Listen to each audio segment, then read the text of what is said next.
মা মহাদেবের নামে শপথ করছি, আজ তোমাদের কেউই পায়ে ভর দিয়ে ফিরবে না।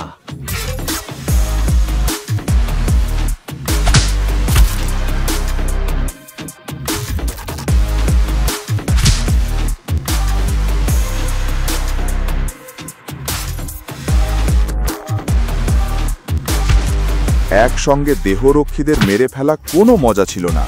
সবাই ভেবেছিল শিবাই পাগল হয়ে গেছে। মাত্র 20 সেকেন্ডে শিবাই সবাইকে মাটিতে ফেলে দিয়েছিল। সে নিজেও একটু আঘাত পেয়েছিল, কিন্তু সে ছিল স্টিলের মানুষ। দেব যে পুলিশ ডেকেছিল তারা এসে গেল। নন্দিনী কিছু বলার আগেই পুলিশ শিবাইকে হাঁটু গেড়ে বসাল। আজ তার পুরো দুনিয়া ভেঙে পড়েছিল। তার শৈশবের প্রেম ভেঙে দিয়েছিল তার হৃদয়, বিশ্বাস আর অহংকার।